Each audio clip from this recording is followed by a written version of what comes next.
Hello everyone, my name is Olivia, and I'm 26 years old. For almost a year, I believed my wealthy neighbor hated me. Every time we met, he ignored me. If my music was too loud, he knocked on my door. If my trash bag was outside for 5 minutes, he complained. When my old car leaked oil in the parking lot, he left a note that simply said, "Please be more responsible." I thought he was arrogant. I thought rich people looked down on everyone else. I couldn't have been more wrong. 3 years ago, I moved to the city after graduating from university. I found a small job at a bookstore and rented the cheapest apartment I could afford. The building was old, the elevator barely worked, and the walls were so thin that I could hear my neighbors talking. Across the hallway lived Ethan Brooks. He was in his early 40s, always dressed in expensive suits, and drove a black luxury car. Everyone in the building respected him. I didn't. One rainy evening, my car refused to start. I kicked the tire in frustration. Without saying a word,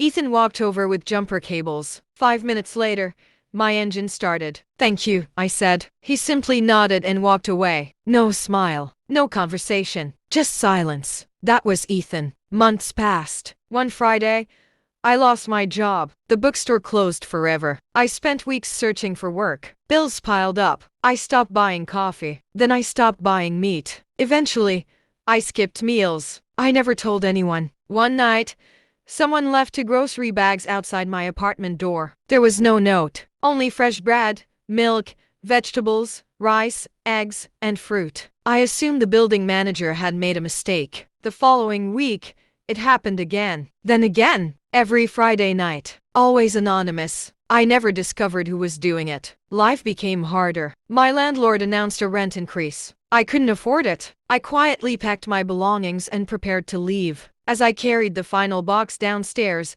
Ethan appeared. "Moving?"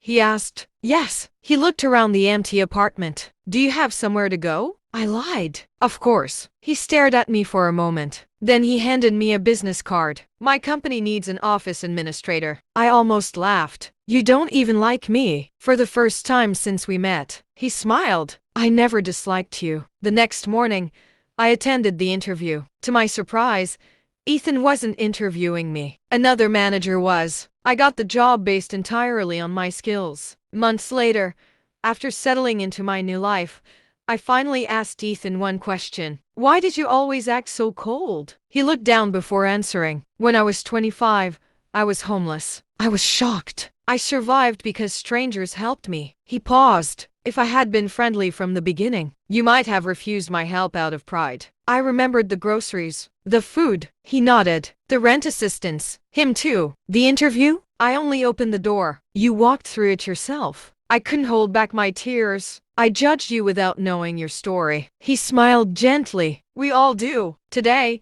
whenever I see someone struggling, I remember Ethan. Kindness isn't always loud. Sometimes it arrives quietly, without expecting anything in return. And sometimes, the people who seem the coldest have the warmest hearts. If this story touched your heart, remember one thing. Never judge someone by their first impression. You never know what battles they have fought or how many lives they have already changed.